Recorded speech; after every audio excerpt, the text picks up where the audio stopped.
Now let's move to our next topic, and that is theorems of differentiation. ठीक है, theorems of differentiation. उसमें theorem one तो हम already लिखा चुके हैं कि अगर कहीं पे भी dy बाई डी एक्स लिखा होगा, ठीक है, तो that is nothing but one over d x over d y. ठीक है. और थ्योरम टू कि ये तो सब पता ही कि d y by d x को एफ डैश भी बोल सकते हैं. ये ठीक है. कैपिटल डी भी लिख सकते हैं डी डी एक्स की जगह पे, एंड सो ऑन. तो उन्हीं सब से अगर मान लिया ऐसे लिखा है डी डी एक्स ऑफ दो फंक्शन लिखा है u प्लस वी, तो इसको हम सेपरेट कर सकते हैं. D d x of u अलग हो गया plus D d x of v अलग हो गया. ठीक है. अगर यहाँ माइनस होगा तो यहाँ पे भी बीच में माइनस आ जाएगा.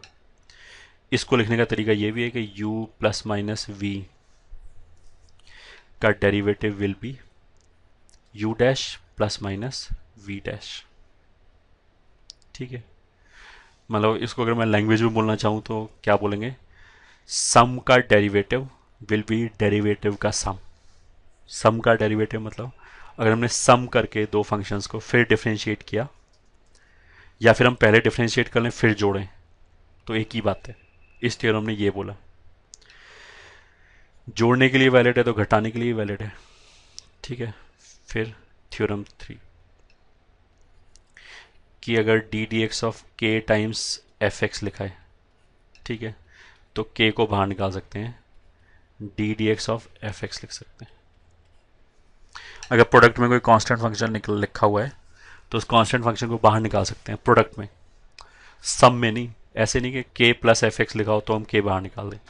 के प्लस एफ एक्स लिखा होगा तो के को अलग डिफ्रेंशिएट करेंगे, एफ एक्स को अलग डिफ्रेंशिएट करेंगे, के का डेरिवेटिव जीरो हो जाएगा. ठीक है. अब इसको लिखने का ये भी तरीका है, के इंटू एफ एक्स का derivative dash will be equals to k अलग हो गया और एफ एक्स का डिफ्रेंशिएशन अलग. ठीक है. ये तो स्मॉल स्मॉल थिंग हो गया. अब आ गया हमारा theorem four, and that is product rule. ठीक है. प्रोडक्ट रूल क्या बोलेगा कि d d x of f x into g x is nothing but f x into d d x of g x plus g x into d d x of f x. D d x का मतलब क्या, differentiation हो. तो अगर F into जी को differentiate करना है तो उसने क्या बोला कि पहले एफ एक्स को ऐसे लिखा रहने दो, जी एक्स को डिफ्रेंशिएट कर लिया, फिर प्लस जी एक्स को ऐसे लिखा रहने दिया, एफ एक्स को डिफ्रेंशिएट कर लिया. अगर डैश वाले फॉर्म में लिखना चाहें तो ऐसे लिख सकते हैं, एफ इंटू जी का derivative is equals to f dash g. अच्छा, एफ इंटू जी लिखने का मतलब क्या, f x into g x लिखा हुआ है, तो एफ डैश इंटू जी लिखने का मतलब क्या, F dash x into g x लिखा हुआ है, plus F into g dash. ये हो गया. या यू वी भी लिख सकते हैं, वो एक ही बात है. अगर यू वी करके पढ़ा हुआ है तो ऐसे लिख सकते हैं, यू इंटू वी का डेरिवेटिव बराबर यू का derivative into v plus v का डेरिवेटिव इंटू यू. ठीक है. ये तो लिखने के लिए हो गया. अगर हम बहुत छोटा सा एक एग्जांपल लें, मान लिया कि y is equal to x cube into sine x है. ठीक है. तो ये f का काम कर रहा है, ये g का काम कर रहा है, तो फिर dy बाई डी एक्स क्या हो जाएगा. तो उसने क्या बोला कि पहले एक्स क्यूब को डिफ्रेंशिएट करो, ठीक है, और दूसरे को एज इट इज लिखा रहने दिया, फिर प्लस पहले को एज इट इज लिखा रहने दिया एक्स क्यूब, और दूसरे को डिफ्रेंशिएट किया D d x of sine x. तो एक्स क्यूब का डिफ्रेंशिएशन कितना हो जाएगा, 3x² into sine x plus फिर एक्स क्यूब ऐसे लिखा रहने दिया, साइन एक्स का डिफ्रेंशिएशन कॉस एक्स। तो यही आंसर होगा। ठीक है, और एक दो एग्जाम्पल ले लिया। एग्जाम्पल 2, मान लें अगर हम लिखें e raise to power x into sine inverse x, इसको डिफ्रेंशिएट करना है। ठीक है, तो e raise to power x को डिफ्रेंशिएट करो, sine inverse x as it is, फिर plus e raise to power x as it is, और फिर साइन इनवर्स एक्स को डिफ्रेंशिएट किया। This is equals to e raise to power x को तो differentiate करो तो कोई फर्क नहीं पड़ता, that will remain e raise to power x into sine inverse x plus फिर e raise to power x as it is, sine inverse x का डेरिवेटिव हो जाएगा √1 माइनस एक्स स्क्वायर। ठीक है, तो यही आंसर हो गया, मतलब बारी बारी से एक एक को डिफ्रेंशिएट किया। तो अगर मान लिया एक से ज़्यादा फंक्शन है, मान लिया 3 फंक्शन है, y इज इक्वल्स टू से x raise to power 1/3 into tan inverse x into मान लिया cos x, ये 3 फंक्शन है, इसका dy/dx निकालना है। ठीक है, तो क्या करो, एक एक बार में एक को डिफ्रेंशिएट करो, बाकी को ऐसे लिखा नहीं दिया। तो x रेज टू पावर 1/3 को पहले डिफ्रेंशिएट किया, तो उसका डेरिवेटिव आ जाएगा 1/3 x raise to power, x raise to power n का डेरिवेटिव क्या होगा, n times x raise to power n-1, तो 1/3 into x raise to power n-1 minus 2/3। तो पहले फंक्शन को डिफ्रेंशिएट किया, बाकी जो 2 लिखा हुआ है tan इनवर्स x और cos x, उसको एज इट इज लिखा रहने दिया। ठीक है, फिर प्लस अब पहले को एज इट इज लिखा रहने दिया, अब दूसरे को डिफ्रेंशिएट किया, तो इस बार tan इनवर्स x का नंबर है, उसको डिफ्रेंशिएट किया तो कितना हो गया, 1/1 प्लस एक्स स्क्वायर। तीसरे को फिर ऐसे लिखा रहने दिया cos x, फिर प्लस तीसरे टर्म में अब पहले को भी ऐसे लिखा रहने दिया, दूसरे को भी ऐसे लिखा रहने दिया, अब तीसरे को डिफ्रेंशिएट किया, तो cos x का डिफ्रेंशिएशन कितना होगा, माइनस साइन एक्स। तो ये आंसर होगा। अगर एक से ज़्यादा फंक्शन है, मल्टीपल फंक्शन है, तो ऐसे हो जाएगा। ठीक है, अगर 2 से ज़्यादा है तो 3 टर्म आ जाएंगे टोटल। जैसे पहला टर्म में तो ये आ गया जिसमें फर्स्ट एक्सप्रेशन डिफ्रेंशिएट हुआ, फिर दूसरा टर्म ये आ गया जिसमें ये दूसरा एक्सप्रेशन डिफ्रेंशिएट हुआ, तीसरा टर्म ये आ गया जिसमें ये थर्ड एक्सप्रेशन डिफ्रेंशिएट हुआ। अगर 4 होगा तो ऐसे करके 4 टर्म हो जाएंगे, वो और लेंथी हो जाएगा।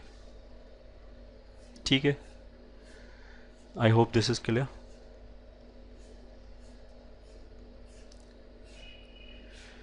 ओके, अब इसका चलो प्रूफ पढ़ लेते हैं। प्रूफ कैसे हो गया, पहले तो हमने क्या किया कि हमें ये प्रूव करना है कि f इंटू जी का डेरिवेटिव चेन रूल से आएगा। ठीक है, सॉरी चेन रूल नहीं, प्रोडक्ट रूल से आएगा। तो हमने क्या किया कि F x into g x, इसी फंक्शन का डेरिवेटिव हमें शो करना है। इसको हमने एक नया फंक्शन मान लिया के x.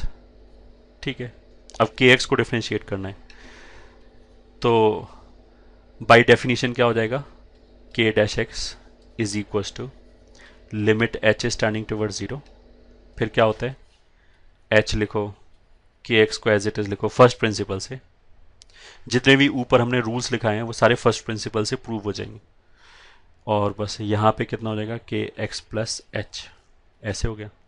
This is equals to limit h is tending towards 0, k x कितना है, f x into g x. ठीक है, whole divided by h minus k x plus h, क्या होगा, यही होगा, के एक्स ही होगा, बस x की जगह x प्लस एच रख दिया, तो यहाँ पे भी हो जाएगा x plus h into g x plus h. ठीक है, this is equals to limit h is tending towards 0, f of x plus h into g of x plus H.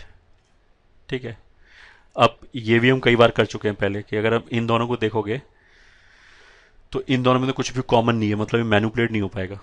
तो फिर हमने क्या किया, अपनी तरफ से एक टर्म लेके आए, जैसे एक टर्म यहाँ से लिया, एक टर्म यहाँ से लिया, तो g x plus h into f x, ये नया टर्म हमने घटाया और इसी को जोड़ा, g x plus h into f x. ठीक है, ये न्यूमरेटर में इसी को ऐड किया और इसी को सब्ट्रैक्ट किया, और minus f x into g x, ये पहले से लिखा हुआ है, होल डिवाइडेड बाई एच, ये हो गया। ठीक है, तो ये जो एक्सप्रेशन लिखा हुआ है उसमें से हमने ये ऐड किया है और यही सब्ट्रैक्ट किया है। ठीक है, जो रेड में लिखा हुआ है। ठीक है, अब इसको क्या किया हमने, दोनों लिमिट को अलग अलग कर दिया, इसको सेपरेट कर दिया और इसको सेपरेट कर दिया। तो पहले वाले में इसमें क्या होगा, limit h is tending toward zero, g x plus h common आ जाएगा।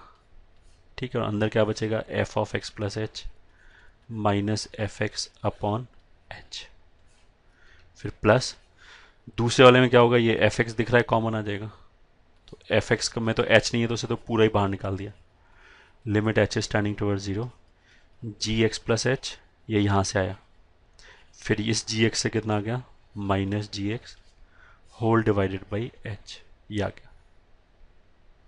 ठीक है, अच्छा ये जो प्रोडक्ट प्रोडक्ट रूल जो लगाया है कि एफ इंटू जी का ये डिफ्रेंशिएशन होता है, वो ऑफकोर्स जब भी वैलिड है जब फंक्शन डिफ्रेंशिएबल हो। ठीक है, तो अगर फंक्शन डिफरेंशिएबल होगा तो कॉन्टेंट्स तो अपने आप हो ही जाएगा।